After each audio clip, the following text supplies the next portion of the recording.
Hey everybody! The purpose of this little video is to walk you through some solutions to the Chapter 1 quiz. I called it a definitions quiz, just the beginning of the book, kind of picking up some pieces for 243. The first is just 5 little one-point questions, basically definitions, making sure you know the difference between discrete and quantitative, and then quantitative discrete, quantitative continuous, or just qualitative. So let's go through them. Air temperature at Tumalo Falls. Well, that has to be continuous because you have to ask yourself, how do I get temperatures? Well, use a thermometer. And what is a thermometer doing? Well, it's measuring how hot or cold something is. And as soon as you realize, oh, it's a measurement, that makes it continuous. So temperature is going to be continuous. And if you remember in class, we talked about that. There's 4 continuous data types: temperature, time, weight, and length. So those are the 4 biggies. There are many others. For example, the amount of water falling over Tumalo Falls per day. Okay, it's a lot. I don't know what it is. Whatever it is, it's a lot. And whatever it is has got to be continuous because I have to measure that. Very often the unit that is used is called CFS, or cubic feet per second. In this case, per day, maybe. This is per day. But nonetheless, per day is a measurement. But more importantly, the amount of water falling over is also a measurement. Cubic feet. So feet is a measure of length, and cubic feet is a measure of volume. So therefore, it's got to be a continuous random variable. So that's that there. Number of people visiting Tumalo Falls on any given weekend. Now, very, very often they'll measure the. They'll collect this kind of data. I guess you can call it measurement, although it's not technically measured. By a forest ranger, for example, sitting with a little clicker and keeping track of those walking up there. And think about how they click 1, click 2, click 3. That's counted. You count the number of people. You count a whole number of people. So that's going to be a discrete quantitative variable. Just like the number of trees in the area above Tumalo Falls is. That's also going to be a discrete. I wouldn't say you'd want to count that. It's kind of silly, especially when you talk about the area above Tumalo Falls, which is a measurement. But once you've defined that area, the number of trees in that area is most definitely discrete. And last but not least, the types of trees in the area above Tumalo Falls. Well, let's see. What do we have up there? We've got ponderosa pine. We probably have some larch, some western larch, maybe have a couple different kinds of firs, maybe a noble, maybe a white. Might be a juniper or 2 up there, although I think that's kind of a high elevation for juniper. But nonetheless, it doesn't matter because think about the data. I'm saying it's a ponderosa pine. It's a fir, grand fir. It's a larch. These things are types of trees. They're not numbers. You know, there's not a 1 type tree, a 2 type tree, a 3 type tree. And even if it was, that would just be a name. You couldn't actually do anything with those numbers besides just listing them out and maybe counting them. But nonetheless, the data itself is not numerical. The number of people, okay, is actually, 1 person, 2 people, 3 people, 4 people. The types of trees, fir, larch, pine, that's qualitative. Those are attributes of the trees. Those are attributes. Something gives them those attributes that then makes it be a ponderosa pine or a Douglas fir or something like that. So there's your first 5 points there. Down here, we go a little bit bottom. You get a little chart from the CDC's Tobacco Information and Prevention source page, and got a number of deaths per thousands, from a number of things. Smoking killed 418,000 over the course of this year. You might remember this statistic actually from Chris Jordan on the second day of class. We had a PowerPoint.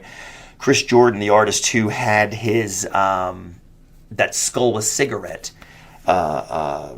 image. It was made up of 200,000 packs of cigarettes that were, computer altered to be artistic. And if you remember, the reason the 200,000 was so special was because that's in 6 months how many people die from cigarette smoking every year. And this is the number he was pulling it from. This is roughly 400,000, so that's roughly double the 200,000. So there you go there. Kind of depressing, actually. And here are some other ones. AIDS, motor vehicle, alcohol, fires, homicide, illicit drugs, and suicide. Again, all causes of death. What does I say? Units on the vertical axis are thousands of Americans. Yep. Horizontal axis, these are all qualitative. Killed by AIDS, killed by alcohol, killed by motor vehicle. The implication, hey, Sean, guess what? Smoking kills more Americans each year than anything else. And that's that claim, if that indeed is the claim that they're trying to get across, is definitely incorrect. So what I said, Google causes of death in Americans, and I'm going to go ahead and just copy that. We're going to open a Google window. Got a lot of them open already. And we're going to slap that in right here, causes of death in Americans. And here she goes. I'll take the quotes off. That's a little too specific. Okay, and I said look for a CDC page. So here's one here. Here's one here. This is not a CDC page. 15 most common. Let's look at a couple of these. Leading causes of death. And you might notice that heart disease is right there at the top, about 600,000 people. Now, if you remember back to our quiz, which is here, heart disease is not on here. Now, granted, heart disease could be included in smoking and alcohol, okay? It could be included in any of these things. I mean, somebody could have a heart attack from a fire, but I don't think they're not getting at heart attacks. Heart disease, smoking, maybe illicit drugs causing heart disease, who knows? Alcohol. So if you add the 418 and the 105, that still doesn't add to 600,000. So there's obviously some other stuff besides alcohol and smoking that are contributing to heart disease, like genetics and other things like that. But heart disease definitely kills more Americans than smoking alone, even though they might be interrelated. Let's get back in here again. Cancer. There's another one right there. Cancer. Let's see how cancer ties into this. Cancer and smoking? Very much. Lung cancer. Big one. That's probably one of the things that kills people from smoking. A large thing, I would imagine. That's a study in itself. Let's see. Cancer, alcohol, cirrhosis of the liver. I'm not sure if that's considered cancer. But nonetheless, there's another possible reason. What else we got? Chronic lower respiratory disease does not kill as much as smoking. So basically, it's these two right here. Let's back out of here. Deaths and mortality. What are we seeing here? Number of deaths. This is a repeat. So we're seeing repeated data here. Okay, this is interesting. Number of deaths for 2010, 2.4 million out of 311 million-ish in the population. So that's interesting. Life expectancy is 78.7 years. Pretty cool. What is USA top 15 causes? Although I would almost bet, this is by county. But look, I read, oh wow, here's Deschutes County. Let's look at Deschutes. Heart disease, low. Cancer in Deschutes. This is very interesting. I've never seen this before. There's Deschutes. 162 per 100,000. That's considered, I'm assuming that's considered in the normal range. So heart disease, again, let's go back to heart. Deschutes County. Low. You have a low heart rate, heart disease rate, 156 per 100,000. Huh, well, that's very interesting. 0.15%. Let's look at accidents. Look at accidents. There's some red. Oh, but Deschutes is still in the middle as far as that goes. So what? Yeah, I'm sorry. I'm getting a little distracted here, friends. My ADD is kicking in. Yep, we're on the low end of that one. What do you think we'd be high in? Hypertension? I can't imagine us being high in that. Nope, we're actually low in that. Parkinson's? Homicide? Nah, I don't think so. Nope, low in that. Suicide? Well, look at that. 17 per 100,000. Okay, so I don't know if you've caught that, but 17 per 100,000 is considered quote-unquote high by the whatever data this is coming from. Let's check the source on this.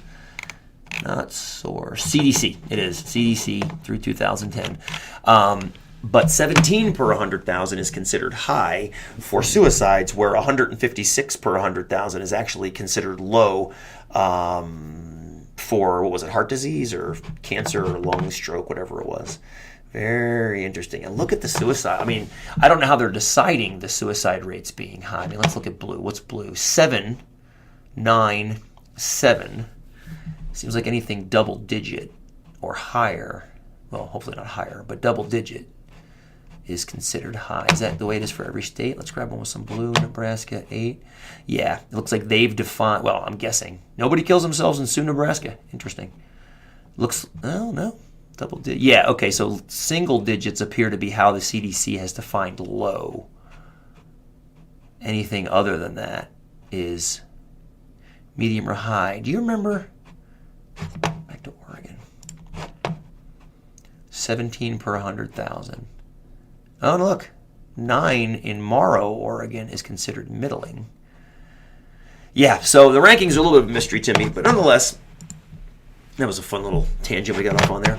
The point of this was to see that smoking does not kill the most people overall in America. It looks like heart disease does.